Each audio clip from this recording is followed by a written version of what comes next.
a lot of young people think that if you're rich, if you're famous, you have no problems. They think that, everything's perfect, you're happy. But if you look at rich and famous people, they get divorced. They're on drugs or on alcohol too, or some of them take their lives. Look at what happened with Whitney Houston. Look at what happened with Kurt Cobain. These are world stars, people where everybody thinks they have it all, and why would they take their life? What was wrong in their life? So it's not true that if you're rich and famous, you have no problems. That's the first thing.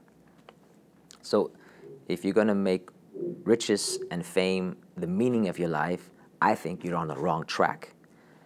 Of course, it's great if you can have a nice home, nice car, no bills to pay, no debts. I understand everybody in that situation. Don't get me wrong here. But let's not live in illusion thinking that if I win the lottery or if I'm the next superstar on America's Next Idol or something, all my problems are gone and I'm Mr. Happy in person. No. At least it wasn't so in my case. And from what I understand, in many others as well. What happened with me was that in the peak of my career, in the 90s, I fell into a big crisis, a big depression.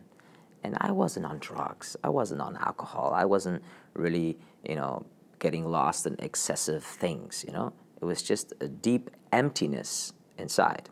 Like my soul, my whole being was just like depressed and totally down, totally like no passion for music, no passion for life, no desire to fight, to live, to work. It's just everything was like just dead, just like dry. And I was suicidal for several months. I was in a state where I was thinking the only way out is to take my life, and I almost did it, I almost did it. Yeah, I was on the window, and I was looking down, and something in me, I can't explain,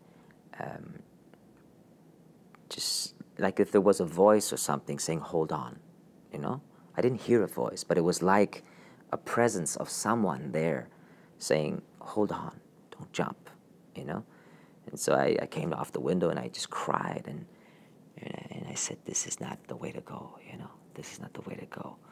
And then I knew I had to get help. I said, I need professional help. So I didn't have friends, So I got a therapist. Now, if I would have had friends, real friends, I might have gone to them. But I understood you gotta talk to somebody. You gotta share this with somebody. Don't keep it for yourself. Don't stay with your problem. Share it. Somebody who's trustworthy, And so I did a therapy for a year and a half. Once, twice a week, I go see this therapist, and just talk and get it all out and order things, And this is what I think people should do. If people are in a situation where they're going through a really hard time, where they're thinking of suicide, get help. Get help. Get professional help, or if you have a good friend, a good friend will listen. A bad friend will say, it's not so bad.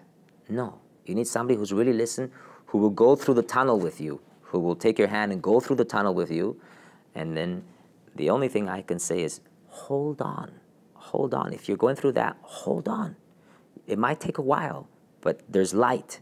It's funny because there was a woman who, many years ago, she said, I'm going to pray that God gives you good friends. And I was like, okay, And then a year later, I met my closest friend. And 2 years later, I met my second closest friend. And they've been with me for the last 15 years. So maybe the thing to do is to pray for a good friend, because that's what that woman did for me, and it worked.